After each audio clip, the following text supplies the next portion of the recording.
मधुबन के बाबा, मधुबन के बाबा मुरली वाले, आपका क्या कहना, आपका क्या कहना। ओम शांति। आज 1 मई 2025 के साकार मधुर महावाक्य हैं।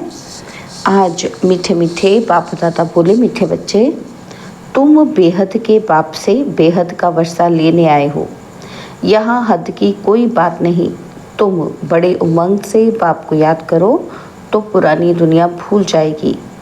बाबा ने कहा, मीठे बच्चे, तुम बेहद के बाप से बेहद का वर्षा लेने आए हो।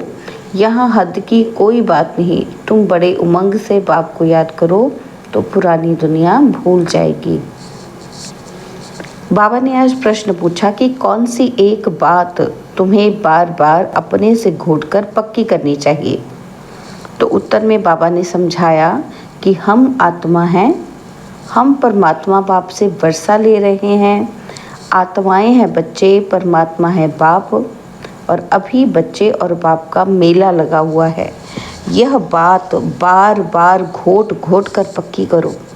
जितना आत्म अभिमानी बनते जाएंगे, देह अभिमान मिट जाएगा।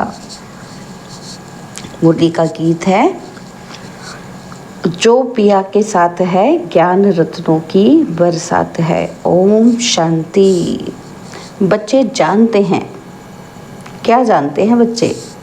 कि हम बाबा के साथ बैठे हुए हैं। ये है बड़े से बड़ा बाबा, सबका बाबा है। बाबा आया हुआ है। बाप से क्या मिलता है, यह तो सवाल ही नहीं उठता। बाप से मिलता ही है वर्षा। ये है सबका बेहद का बाप, जिससे बेहद का सुख, बेहद की प्रॉपर्टी मिलती है। वह है हद की मिल्कियत। कोई के पास 1000, कोई के पास 5000 होगी, और कोई के पास 10, 20, 50 करोड़ अरब होंगे। अब वह तो सब हैं लौकिक बाबाएं और हद के बच्चे। और यहाँ तुम बच्चे समझते हो कि हम बेहद के बाप के पास आए हैं बेहद की प्रॉपर्टी लेने। दिल में आज तो रहती है ना, सिवाय स्कूल के और सत्संग आदि में कोई आश नहीं रहती। कहेंगे शांति मिले, वह तो मिल नहीं सकती। यहाँ तुम बच्चे समझते हो कि हम आए हैं विश्व नई दुनिया का मालिक बनने। नहीं तो यहाँ क्यों आए? बच्चे कितनी वृद्धि को पाते रहते हैं। कहते हैं, बाबा हम तो विश्व का मालिक बनने आए हैं, हद की कोई बात ही नहीं। बाबा आपसे हम बेहद स्वर्ग का वर्षा लेने आए हैं। कल्प कल्प हम बाप से वर्षा लेते हैं, फिर माया बिल्ली छीन लेती है। इसलिए इसको हार जीत का खेल कहा जाता है। बाप बैठ बच्चों को समझाते हैं और बच्चे भी नंबरवार समझते हैं। ये कोई साधु संत नहीं है। जैसे तुमको कपड़े पड़े हैं वैसे इनके पड़े हैं। यह तो बाबा है ना। कोई पूछेंगे किसके पास जाते हो? कहेंगे हम बाप दादा के पास जाते हैं। ये तो फैमिली हो गई, क्यों जाते, क्या लेने जाते? यह तो कोई समझ ही ना सके, कह ही ना सके कि हम बाप दादा के पास जाते हैं, वर्षा उनसे मिलता है। दादा की प्रॉपर्टी के सब हकदार हैं। शिव बाबा के अविनाशी बच्चे मना आत्माएं तो हो ही, और फिर प्रजापिता ब्रह्मा के बनने से उनके पौत्र पौत्रियां हो। अभी तुम जानते हो कि हम आत्मा हैं। यह तो बहुत पक्का घोटना चाहिए। हम आत्माएं परमात्मा बाप से वर्षा लेते हैं। हम आत्माएं बाप से जाकर मिले हैं। आगे तो शरीर का भान था कि फलाने फलाने नाम वाले ही प्रॉपर्टी लेते हैं। अभी तो है आत्माएं। तो बाबा कहते हैं, अभी तो क्या हो तुम? आत्माएं हो, परमात्मा से वर्षा लेते हो। आत्माएं हैं बच्चे, परमात्मा है बाप। बच्चे और बाप का बहुत समय के बाद मेला लगता है, एक ही बारी। और भक्ति मार्ग में फिर अनेक आर्टिफिशियल मेले लगते रहते हैं। ये है सबसे वंडरफुल मेला। आत्माएं परमात्मा अलग रहे बहुकाल। कौन कौन अलग रहा? तुम आत्माएं। ये भी तुम समझते हो कि हम आत्माएं अपने स्वीट साइलेंस होम में रहने वाली हैं, और अभी यहाँ पाठ बजाते बजाते थक गए हैं। तो सन्यासी गुरु आदि के पास जाकर शांति मांगते हैं। समझते हैं वह घर बार छोड़ जंगल में जाते हैं, उनसे शांति मिलेगी, परंतु ऐसे है नहीं। अभी तो सभी शहर में आ गए हैं, जंगल में गुफाएं खाली पड़ी हैं, गुरु बनकर बैठे हैं। नहीं तो उनको निवृत्ति मार्ग का ज्ञान दे, पवित्रता सिखलानी है। आजकल तो देखो शादियां कराते रहते हैं। तुम बच्चे तो अपने योग बल से अपनी कर्मेंद्रियों को वश में करते हो। कर्मेंद्रियां योग बल से शीतल हो जाएंगी।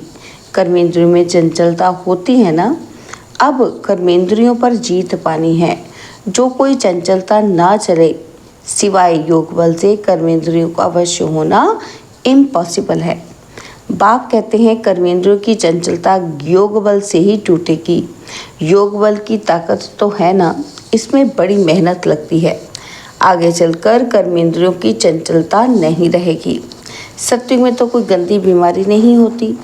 यहाँ तुम कर्मेंद्रियों को वश कर जाते हो तो कोई भी गंदी बात वहाँ होती नहीं।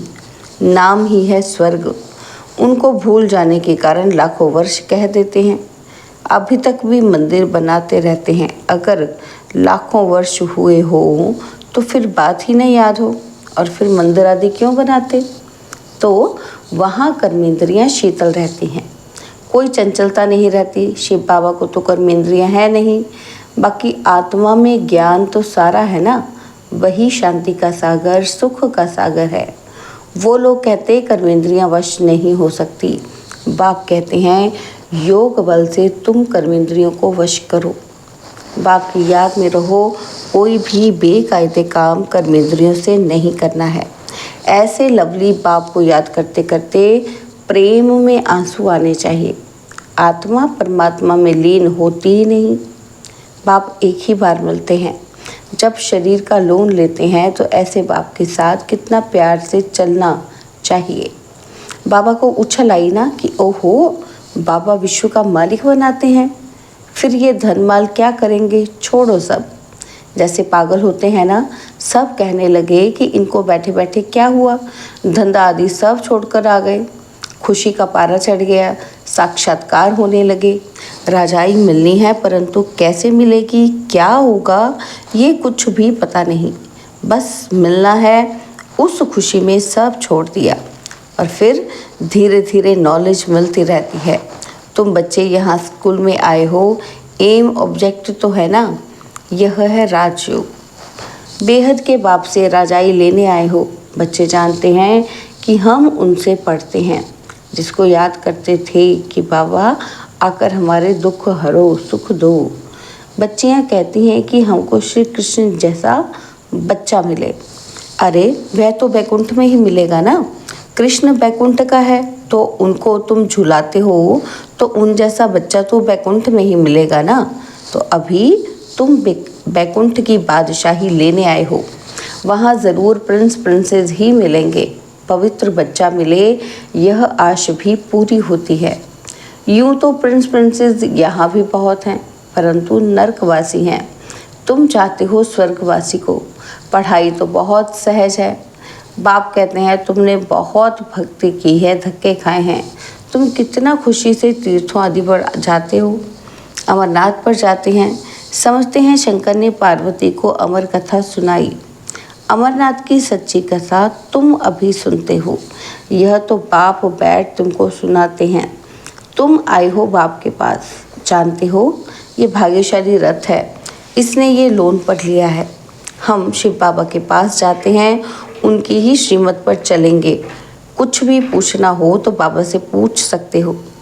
कहते हैं बाबा हम बोल नहीं सकते। ये तो तुम पुरुषार्थ करो, इसमें बाबा क्या कर सकते हैं। बाप तुम बच्चों को श्रेष्ठ बनने का सहज रास्ता बताते हैं। एक तो कर्मेंद्रियों को वश करो और दूसरा दैवी गुण धारण करो। कोई गुस्सा आदि करे तो सुनो नहीं, एक कान से सुन दूसरे से निकाल दो। जो इविल बात पसंद ना आए उसे सुनो ही नहीं। देखो पति क्रोध करता है, मारता है तो क्या करना चाहिए।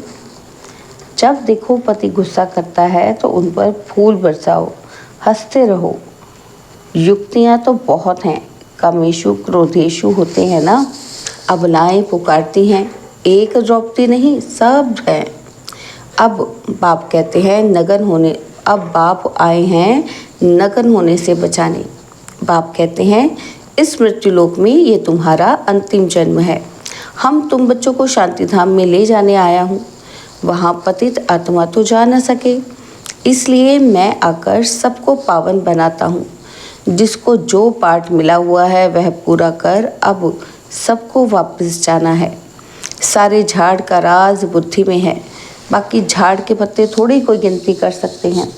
तो बाप भी मूल बात समझाते हैं, बीज और झाड़। बाकी मनुष्य तो ढेर हैं, एक एक के अंदर को थोड़े बैठ जानेंगे।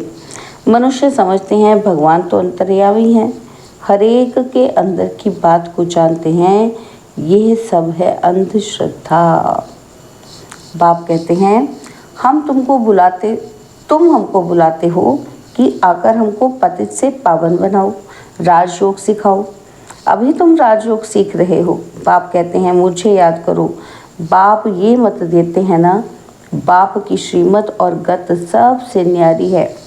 मत यानी राय जिससे हमारी सदगति होती है, वही एक बाप हमारी सदगति करने वाला है, दूसरा न कोई। इस समय ही बुलाते हो, सत्युग में तो बुलाते नहीं। अभी ही कहते हो कि सर्व का सदगति दाता एक राम। जब माला फेरते हैं तो फेरते फेरते जब फूल आता है तो उनको राम के आँखों पर लगाते हैं। जपना है एक फूल को, बाकी है उनकी पवित्र रचना। माला को तुम अच्छी रीति जान गए हो। जो बाप के साथ सर्विस करते हैं उनकी ये माला है। शिव बाबा को रचता नहीं कहेंगे, रचता कहेंगे तो प्रश्न उठेगा कि कब रचना की। प्रजापिता ब्रह्मा अभी संगम पर ही ब्राह्मणों को रचते हैं ना, तो शिव बाबा की रचना तो अनादि है। सिर्फ पति से पावन बनाने के लिए बाप आते हैं। अभी तो है पुरानी सृष्टि, नई में रहते हैं देवताएं। अब शूद्रों को देवता कौन बनाए? अभी तुम फिर से बनते हो, जानवर हो। बाबा कहते अभी तुम फिर से बनते हो, जानते हो। बाबा हमको शूद्र से ब्राह्मण, ब्राह्मण से देवता बनाते हैं। अभी तुम ब्राह्मण बने हो। देवता बनने के लिए मनुष्य सृष्टि रचने वाला हो गया ब्रह्मा, जो मनुष्य सृष्टि का हेड है। बाकी आत्माओं का अविनाशी बाप तो शिव है ही।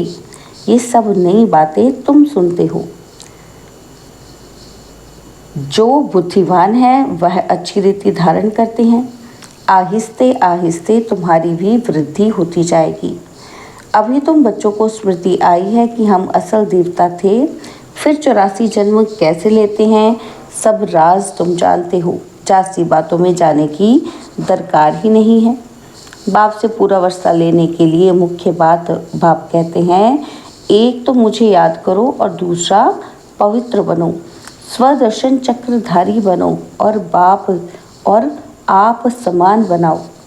कितना सहज है, सिर्फ याद ठहरती नहीं है। नॉलेज तो बड़ी सहज है। अभी पुरानी दुनिया खत्म होनी है, फिर सतयुग में नई दुनिया में देवी देवताएं राज्य करेंगे।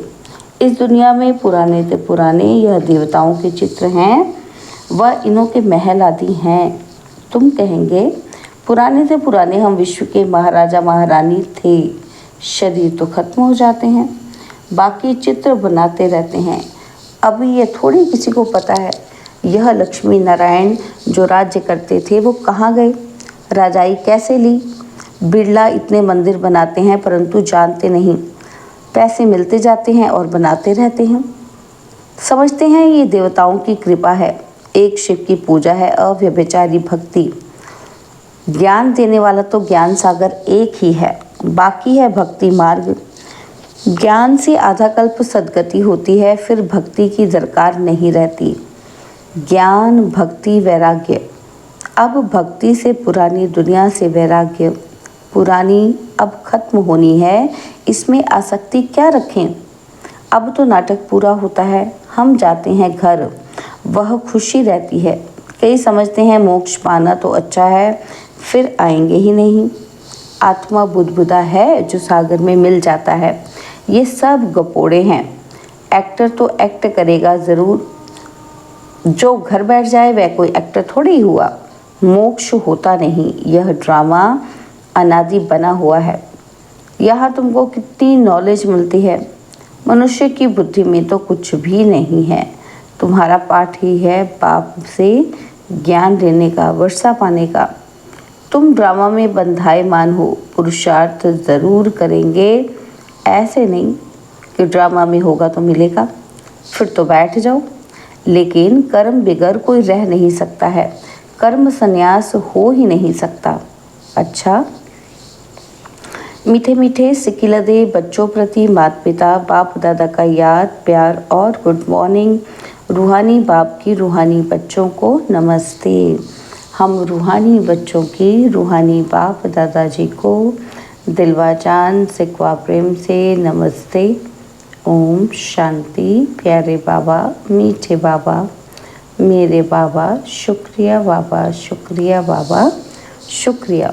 धारणा के लिए मुख्य सार है। पहला पॉइंट है, योग बल की ताकत से अपनी कर्मेंद्रियों को शीतल बनाना है, वश में रखना है। इविल बातें ना तो सुननी है ना सुनानी है।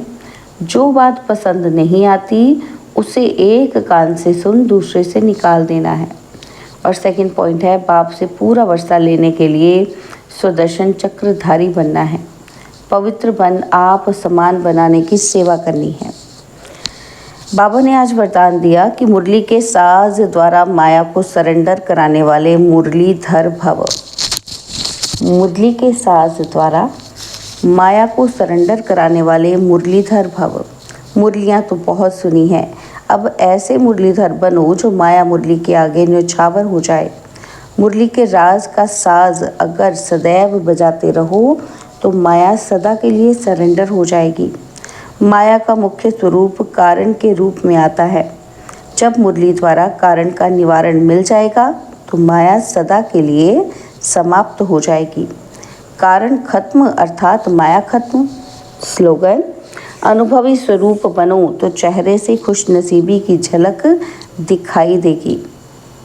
अनुभवी स्वरूप बनो तो चेहरे से खुशनसीबी की झलक दिखाई देगी।